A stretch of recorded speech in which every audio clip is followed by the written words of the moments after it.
Here they've got to, sometimes you see them a bit higher. Also, the tree line is quite high, so they've got to be above the trees in there.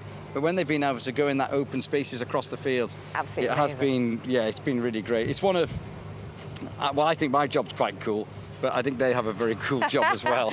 They do, and I know you absolutely love it at home. All right, the images are coming in, and it means that the commentators around the world will take over from us now. 18 kilometres left of Rally Estonia for 2021. 2 stages, the Elva and then the Wolf Power stage coming up at 2:18 local time.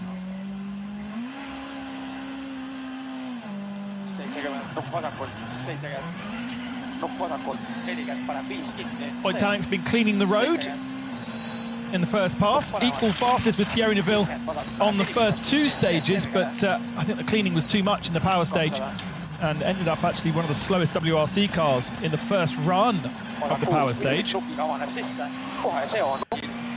Now we're on the second pass of these stages, so a bit better on our opportunity, and Ott winning the stage on his own rather than sharing with Thierry in stage 22, the last one, and presumably we'll be able to do a similar thing here in Elva for the second time. Said to us, if you don't push, then it's boring, and therefore he's entertaining himself by putting in these stage times.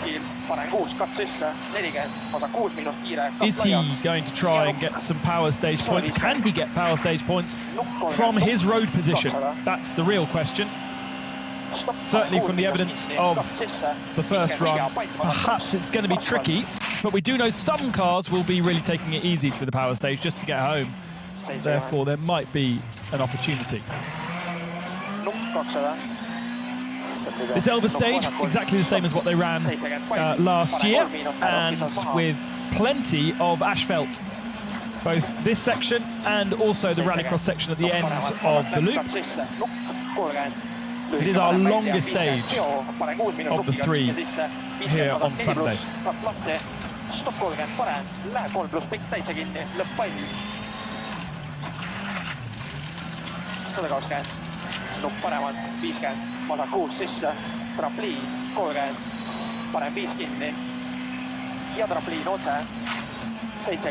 The road section heading to this Elva stage, passing through the hometown of Martin Jarviova, the co-driver.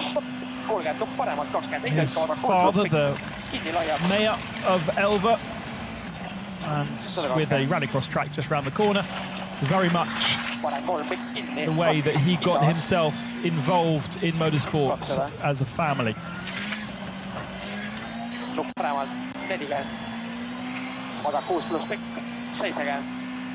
trampliin keskelt 40, vasak 6 miinus kiire kinni, 40, ohtlik nukilt ära, vasak 5, ülikisas 30, vasak 5 miinus kinni, 2, stopp 20 õige parem 4.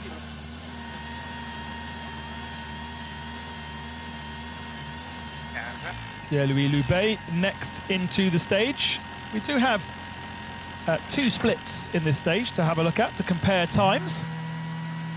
5, 4, 3, 2, 1. Allez, 60 mètres, c'est passe. 60 mètres, léger de 50 mètres au panneau noir, droite 140, court, très vite corde. Last year, the fastest time in the first pass was a 6:05. The second pass, it was a 5:58, set by Kalle Rompera back then. It was on a Saturday evening and a Saturday lunchtime.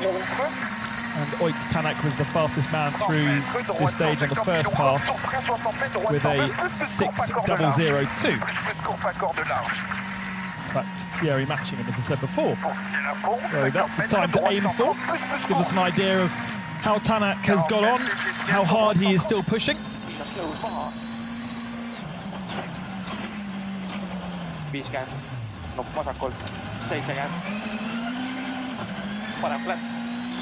Good information for gravel rallies in the future that he can glean just a little bit.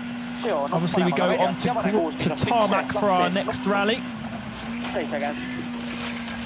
And then we'll be back on, you could call it, well, it is a gravel rally, but it's more like a rock rally in Greece, the Acropolis.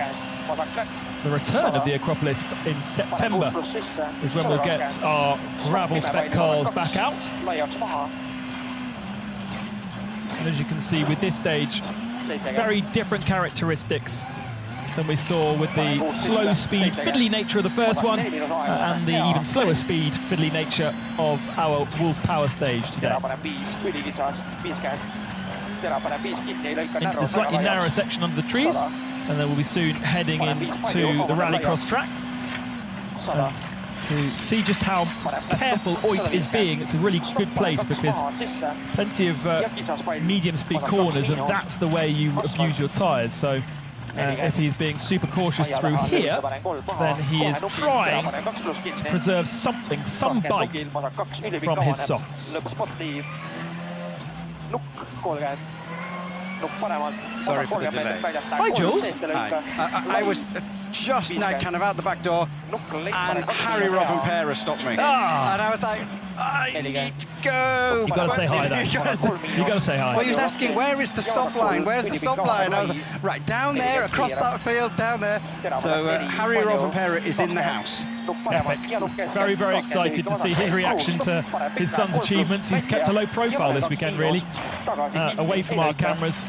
Well, all he said was, I said, you okay? He went, 2 stages to go. Yeah. That was all he said, and then he asked where the power stage finish was. Well, Jari-Matti Latvala said that he gets almost more nervous watching his cars out on the rally than he did when he was inside the car, because he's got no control, and I think we all know that kind of sensation and feeling if we've been involved in any kind of motorsport. 5:56.4 for Oit Tanak, so about 6 seconds faster than he was this morning, and about 2 seconds faster than the fastest time last year. Sonnen was a lucky boy in the previous one, wasn't he? I know it was quite slow speed, but you could still hit stuff at slow speed. Yeah, the reflexes kicked in there to save it, that's for sure. Mads getting kicked around in a similar spot as well. It's just so easy. So easy for a little mistake, and it wasn't even really a mistake, it was just the road condition that he wouldn't have known. You know, there's nobody going through the stage before him to tell him that those ruts are there, like we have on tarmac rallies where we have a safety crew.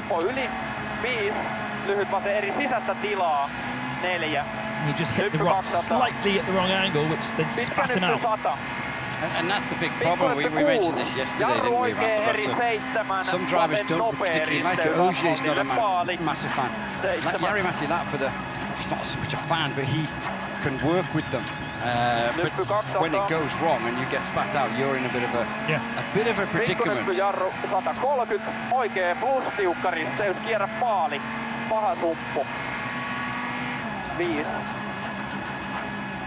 Full hard on the brakes, no cadence braking there.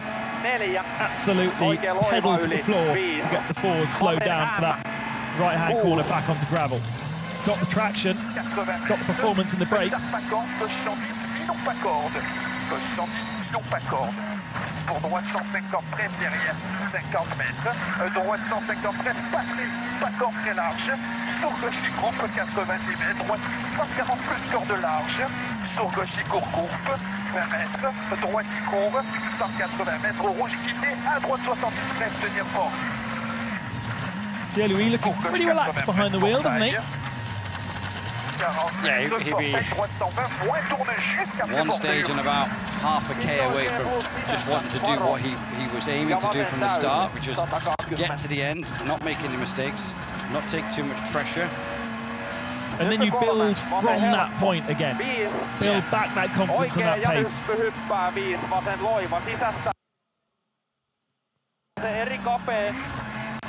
So just 1 second off Tanak at the midpoint split. So a bit of a push perhaps from Timo, or maybe that's a reflection of Tanak's pace. I would say it's the way you've just said, a bit of a push by Timo. Yeah, I think so. I've got a feeling that Tanak, right now, he hasn't really saved his tyres all day, but maybe now he is in the process of saving those tyres. Saut arrivé en droitier, 50 mètres, OK. Pierre-Louis Loubet completes 14.8 seconds slower than Oitanak. We will hear from some of our leading contenders at the end of this stage. I believe Haley is hot-footing it from the last stage to this one. Always an enjoyable morning on a Sunday morning when you've got that on your schedule. Gets the adrenaline running as a stage end reporter. All right, sharp maybe, block of a crest, 60, flat right, 50, crest, 50, very late. Melbourne and Scott then. Block, right of a 60, late, or left, block. Kind of now very much in no man's land, that the gap's just growing and growing and nothing really he can do about it. No point in trying to chase anything. Just got to get it to the end and hope that there's the possibility of decent points in the power stage. Heading into power stage, how are you going to approach it? Like the rest of the rally. The last one, that will be tough, you know. We know we will have a lot of press, so that will be important to stay clever. He doesn't want to mess up his weekend now, does he? Slot 6 right sharp maybe, through Bale. I don't get the feeling that there would be a possibility of power stage points for cruising through the power stage, because the WRC2 cars that are still pushing probably could nab a point or two away from you if you did. Yeah, I still think we've got enough A-listers and support cast to that are hungry. Yeah. You know, we've got your Four, your Tanak, your Neuville, your Ogier, your Evans. They all desperate for power stage points. Calais stated he's not massively pushing for it, but even Calais on a not massive push could take power stage points. Breen still can take them. I think you would struggle. We might get a surprise. If there's a couple of dramas, you might get something. And the thing is, it's a mainly artificial road that's been built, and it's barely as wide as a car. So any small error, any wheel being dipped over that road, which has been built above the surface around it, could result in at least a spin or a big moment. And that would be power stage points lost. Just bumping around, bouncing around there at the exit of the rallycross track. It's a really quick exit off there, isn't it? On the tarmac onto the gravel access there. Through the access road. Yeah, that small little road, and it's always just going slightly right. 1.7 back from Oitanak. That's a decent run, I think, from Teemu Suunen. He's put to bed the scare from the stage before. See what Gus can do. 50 grand. He had a good run last stage through, just 3.8 seconds off the fastest by the end. I think he's had quite a good day today in general. Junction 60, block 64 right, exit 60, crest 30. Flicking the car nicely around. Wheel, maybe K4 the rotation. Right, 50. Crest block K7, 4 right minus 80. K6 right minus 100. We did have a question on hashtag WRC Live about Scandinavian flicking. I'll come to you, Julian, about that in just a second. Suunen, how was that stage and how are you feeling coming into the power stage? Yeah, it was now quite a lot better. We had the handbrake now, so car was working, and yeah, I had good feeling in the car. It wasn't a bad effort at all from Teemu. So yeah, the technique of Scandinavian flicking, so much celebrated. Turn the wrong way through a corner initially to get the car to rotate the right way afterwards. Why do we not see that in these generation of cars any longer? Well, to be fair, even before we had this generation of cars, you blame or congratulate, depending on where you sit, Sebastian Loeb, coming with a French tarmac style of driving, neat, tidy, braking in a straight line, turning in, getting on the power in a straight line. Also, the cars have got so much more development now with active diffs, depending on which era you've been in. Active diffs, centre diffs, front diffs, all sorts. they don't need to do it. The car does it for them, and the quickest way is breaking a straight line. You see it sometimes, like Suninen last year, he had an issue with the brakes. He was doing the big Scandinavian flicks to try and slow the car down. The cars are so sophisticated now, you don't need to do it. You can set the car up to drive as straight as possible, because when the wheels are straight, you've got more traction, more grip. In the old days when they were doing it a lot, the cars weren't as sophisticated as what they are now. So it's as simple as that. And even Jari-Matti Latvala, when he was driving, he still kind of had that flamboyant flair, but he knew it wasn't the quick way, so even he was trying to detune it. And now you look at the French, the Belgians, the Spanish, they are so neat and tidy, and it's really changed the driving style. So maybe the Finns who are more flamboyant have had to kind of get in tune with that. Did see something with Robin Pera earlier on in the year as Evans comes towards the end of the stage. Not earlier on in the year, earlier in the weekend on Friday morning. Very, very aggressive chucking in of the car in the corners in high speed. Really aggressive. That's just to load the front end up so that the car turns. Also, the more speed that these drivers are telling us they're carrying, the more grip there is. But you've got to be really brave, and we see Kalle, it's a very positive first turn on the steering wheel to load the car up to get that grip. But Scandinavian flicks is unfortunately a thing of the past now. You do have some flamboyant drivers, but I think maybe in next year's cars there's not as much aero. Maybe it starts to come back, but it's a driving style thing more than anything else. Myself and Rock Collector, or at Rock Collector, will just be doing it with our shopping trolleys from now on. Works there. Melvin Evans with a very, very cautious run through the rallycross track. He really wasn't taking anything out the tyres. Let's hear from him at the stage end. Slower than Tanak going through that stage. Are you saving tyres for the power stage or not taking any risks? Yeah, just getting it through. Obviously, this one is pretty hard on the tyres, so just taking it through easy. Seems very chill, doesn't he, Elvin? He's going to have to get himself fired up for the power stage that comes up at 2:18 local time. It's at the moment 12:45. Set your alarms. Square 3 left minus. You just see here, dead straight down the braking zone. Get on the brakes in a straight line. Yeah, ultimately you Scandinavian flicked because the cars required it. Required it to get around the corners, and these cars no longer do. Especially also with the aero, I think that has a difference. If you start throwing the car around too much, the aero can't be as efficient, and it doesn't work as well when it takes you through the corners. So, Gus, not quite as competitive as he was in the previous stage. Looks like his teammates had a really good run through here. 4.1 back on Oit's time. I mean, Oit's going to come away from this rally with a huge amount of stage wins and not many points to show from it, sadly. Very, very similar to his last... Well, not his last three. Well, his last 3 rallies, he's virtually got no points, and he's led 2 of them and finished on the podium on 1. And he's not collected a huge amount of points. Not for Oit Tanak star. I mean, and for me, yeah, you can never say never, but his championship's over. If I'm honest, you know, it's what he said this morning. Yeah, the championship's gone for him there. So it's disappointing. I've seen I threw it out there yesterday about points for stage wins, and I can see the positives and the negatives against it. You have some rallies which have 24 stages. Someone takes 24 points for winning every stage but doesn't win the rally. But I mean, I'm not saying it's the right or the wrong thing, but it would stop a lot of cruising. It would give people who have had an issue some opportunities. And if we have 500 points at the end of the year for the world champion, does that really matter? It's but I can see it, yes.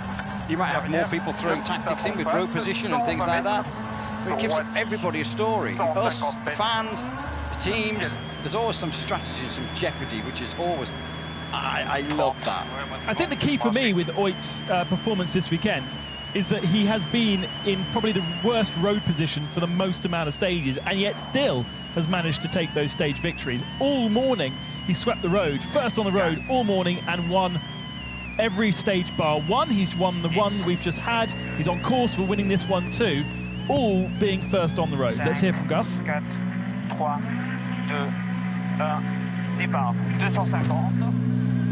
Are you happy with the overall rhythm that you've had this morning? Yeah, it's not been too bad. Struggled a little bit in there with the balance of the car, but yeah, no issues, no nothing. So yeah, oh, okay. How about the power stage? How are you feeling going into that? It's going to be rough. That's for sure. Oh, we're on the road. We're in the ditch.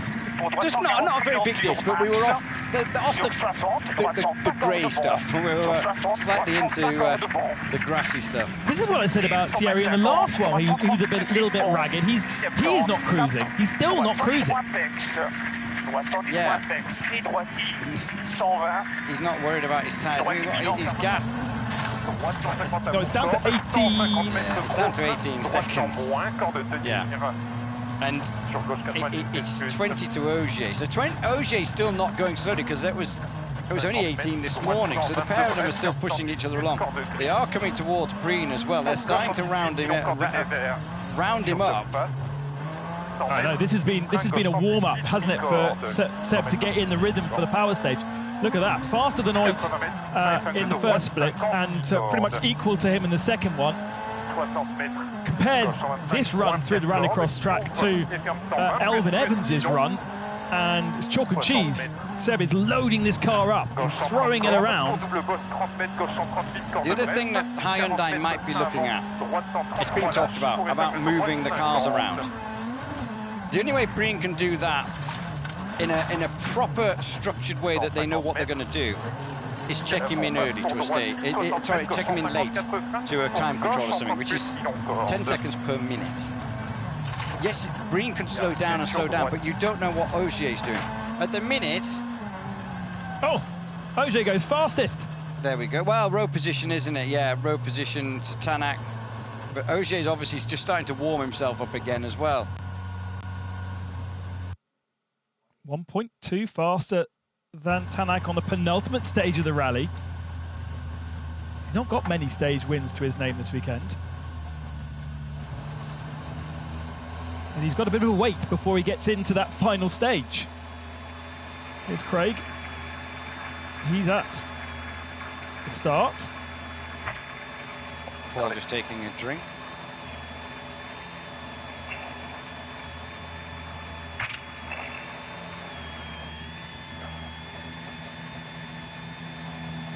Let's hear from Seb. What is it, a push in there? Did he try and find a little bit extra, get himself warmed up? 10. 5, 4, 3, 2, 1. Go 70, left on track, crest in, right over crest. Fastest through that stage by 1.2 seconds, setting the pace before the power stage, Seb. It was another clean stage. Didn't expect to be best time because I had to slow down one corner actually quite a lot. There was a big rocks on the road, but all okay. How are you feeling going into the power stage? Does Seb Ogier ever get nervous?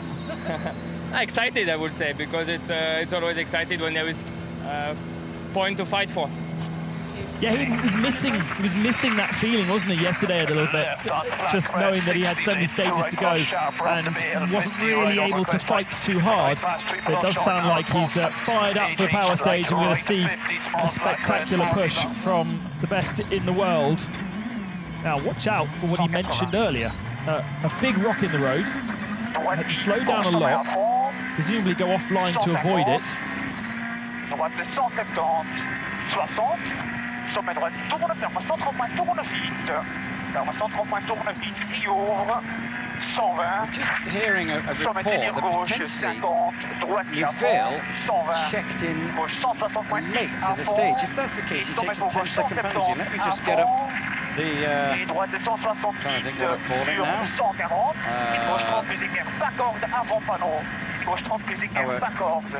Right, I'm looking for now, whilst we're just watching. You know, you just said about also Ogier just having to run a bit late, Ogier having to run wide on one corner.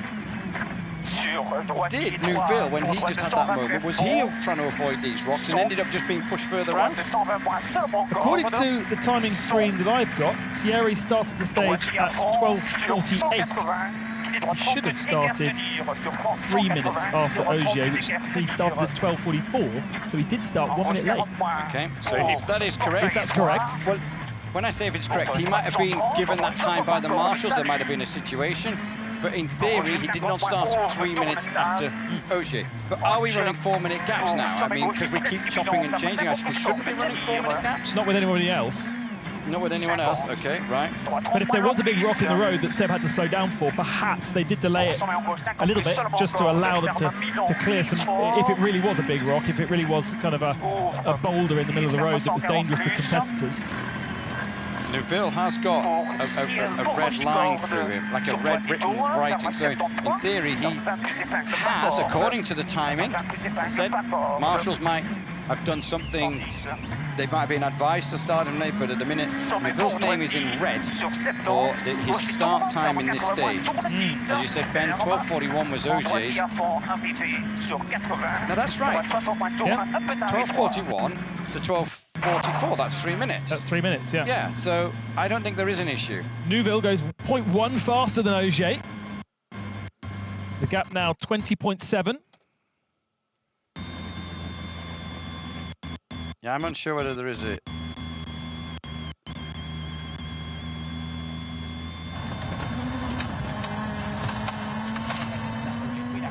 On board with Kalle Rovanperä then, the last of our WRC cars.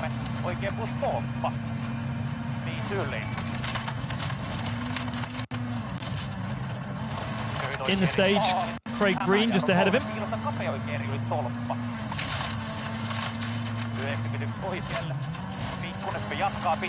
Let's see what Thierry Neuville tells Haley at the end of the stage. Was there any issues with his start time? Aukko oikein, täysmiinus yli, pidä 2. Kapeavasen täysmiinus, jatkaa nyppy, 91. Kohta Aksulle. Pitkä nyppy keskeltä, huomio 130 yli, oikein. Absolutely flying through that stage, leading the stage now. But I'm hearing that you checked in late. Can you tell us what the issue was, or is it tactics, Thierry? I don't know what tactics that could be.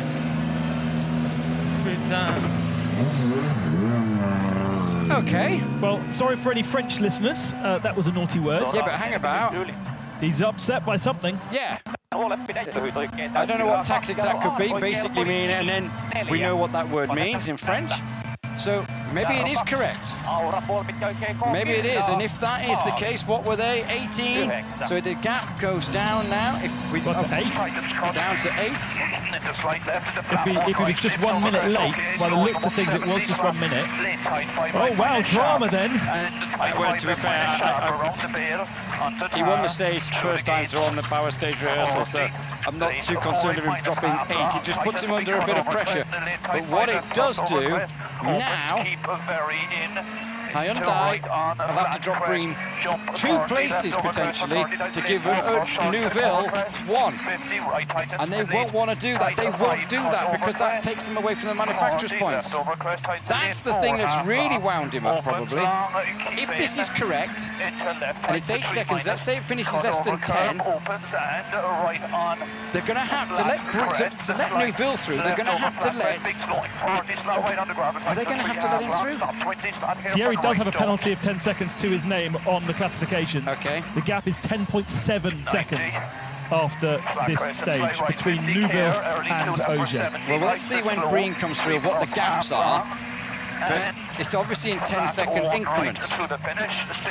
That's where he's got to look. So Breen's on his way through. Here we go. Breen finishes 3.5 back from Thierry Neuville. The gap between them, 24.5 seconds. And Ogier is 35, so he's inside. Breen can drop 3 minutes and still be inside the 35 seconds. But obviously, Breen's got to stay honest now in the next one. He can't, because if he goes to 40, or if he goes less than 30, it becomes more difficult.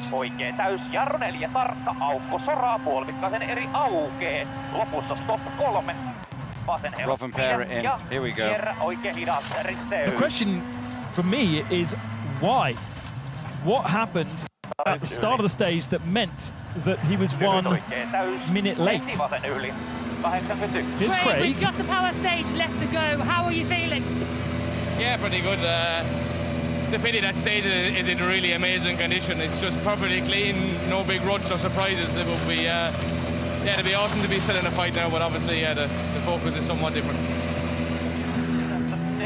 No clues from Craig as to perhaps what he might have seen ahead of him on the section before the stage. Because, of course, Craig would be slightly delayed for his start as well. So he'd be aware that something ahead of him it was happening directly in front of him. Yeah, exactly. He would have been due to start 1 minute earlier than he actually ended up starting. They're already in the car behind. They're already kind of like thinking, there's something going on here. Well, we are all live, so hopefully we'll get a chance to find out what's going on at Hyundai. We expected it to be the other way. We expected Craig to be checking in a couple of minutes late. Certainly not Thierry. I think it's been an error somewhere within the car. There's been an error, be it they've just miscalculated getting there, or they actually genuinely have checked in late by pure mistake. Thierry definitely was frustrated, wasn't he? Angry that some situation had occurred perhaps beyond his control, perhaps in his control. Let's just watch this and we'll come back onto the Neuville thing. Just watch this through here. Whoa! Into the gravel trap on the outside there.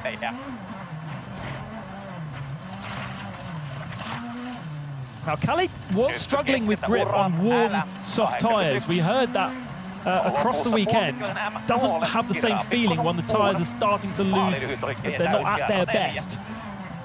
The edges of the gravel tyre start rounding off. They don't have the bite they once did. And Kalle goes 3.3 slower than Neuville, 0.2 faster than Craig Breen. Yeah, he doesn't need to worry about those tyres now. But just before we get to him, just thinking about this Neuville thing is, you know, everyone will be pointing the finger at Martin and saying, oh, was it a co-driver mistake? Hang on, if Neuville hadn't gone off into the ditch on Friday morning and dropped 20-odd seconds with delaminating, pushing the tyre off the rim, the 10 seconds wouldn't have really mattered. So the co-driver, if it is a co-driver error, they're massively highlighted and massively kind of like put up on a pedestal. Oh, did the co-driver check in late or early? The drivers make way more mistakes in a rally than a co-driver does, and it's part of the game. What he had to, he was pushing. Of course, he was going to make a mistake. So let's just wait and see exactly what it was, because it might have been out of all of their control. Mikkelsen on board here while we wait for Robin Pera. Kalle, one stage to go before you could potentially get in the top spot of the podium and make WRC history. Just tell us about how you're feeling going into the power stage. Yeah, the feeling is good, of course. The power stage will be a tricky one. It's really tricky stage. It's not so natural, and also there is big ruts. So yeah, I think we are going to take it quite easy there. But yeah, let's see how it goes. The last two interviews, Breen, that stage is in perfect condition. Beautiful stage, same amount in a battle.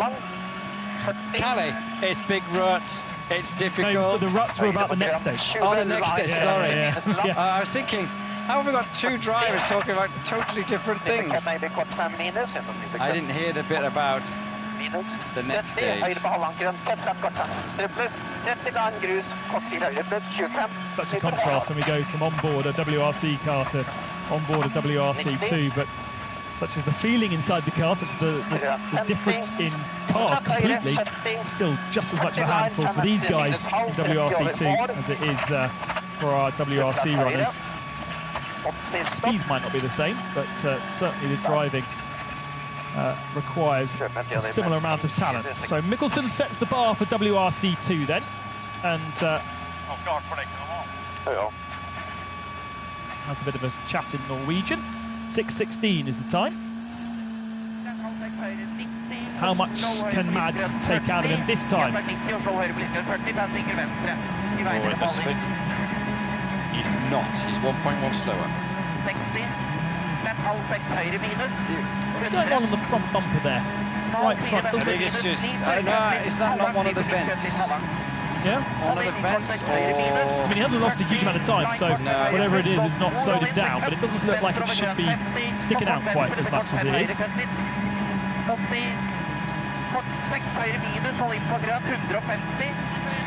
Stage for you. Yeah, it was okay. Just trying to get ready for the power stage. Will be interesting.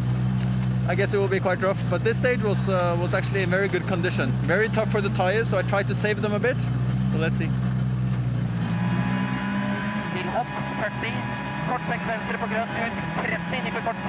I feel like Mikkelsen's on a bit of a cruise, but Mads is very much keeping him honest.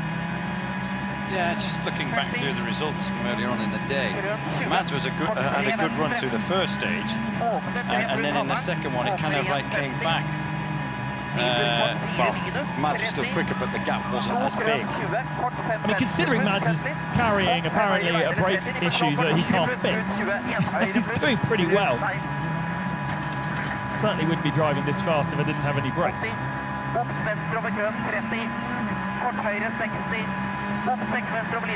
He's now moved himself away from the squabble for third position between Balasia and Formo. That is the one to watch now. And after the last stage... He's dropped 0.8 here as Mads. So, yeah. We're over 15 with 6Ks to go.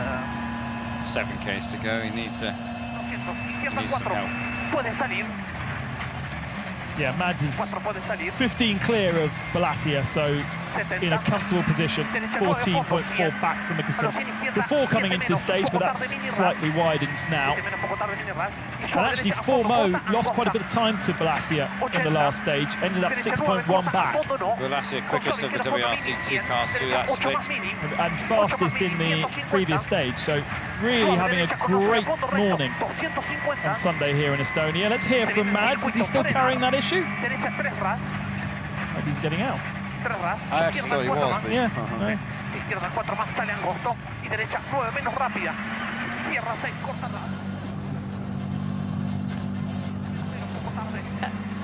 Mads, it's been a tough rally this far for you, but there's power stage left. What are your expectations going into it? I don't know what to say. I mean, it's been a dramatic weekend and it's never ending. We exploded a brake pipe on the previous stage and we had to be mechanics again on the road section, so we arrived just on time for this stage, but I had big issues with my brakes. We went off on the stage into some fence, so it's just crazy. It's just a crazy weekend. A crazy weekend that's still rewarding him with second position. He really is riding all of these crests and waves, wearing them on his sleeve. I gotta say, you live it, don't you, Mads? You do live it. And Balasia goes fastest so far of the WRC2s again. 2 seconds faster than Mikkelsen this time. As you say, he's looking at Formo of 6.1. You were talking about Mads being strong with his brakes, and now he's talking about exploding a brake pipe. Yeah. You can imagine him just pounding the brake pedal and it just going pop. Yeah, it was just something I discovered a few years ago, that Mads is a heavy braker. I mean, they're all heavy on the brakes, but, you know, there's different driving styles. Henning Solberg was another one. Mads never really says anything about the brakes overheating as such, which Henning always used to say, I lost the brakes, they started to fade. But you do have people, stronger legs, stronger feeling. That pedal's a little bit harder, they need to push the... Oh! We're not really sure where we're going, but Formo, he was lucky we didn't go in the water. Well, watch out, there is the water there. Yeah, the water's behind us, though. I thought we were maybe heading into the water. Well, that is the battle for third done and dusted then. He doesn't have to worry about guys behind him. He's lucky as well. There's only like 30, 40 seconds to the end of the stage, because I got a feeling the front of that car is going to be full of corn. And it would overheat if he had to go a long way. But when we were first going, I was thinking, I can see the water coming, I can see the water coming, and we just went past it and then into the field. Here we go. Yeah, because the water's still there. We are right on the edge of dropping into the water. Right on the edge. I thought he might have saved it just at the very beginning. But ultimately, he just basically set the car up too sideways, didn't he? I think he just seemed to have a lot of understeer in that corner as well then, you know? So...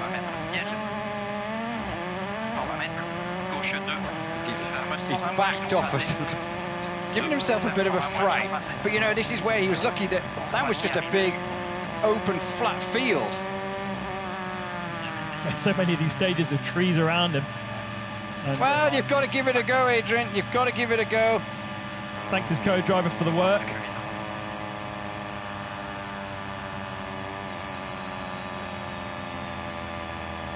He was down on Marco by 1.2 before that point. And he's just pleased to get to the end. He's just pleased to get there. It's not very often you have moments like that get away completely free. Shame we don't get a chance to hear from him, but Haley will be chatting to him. Neuville wins the stage ahead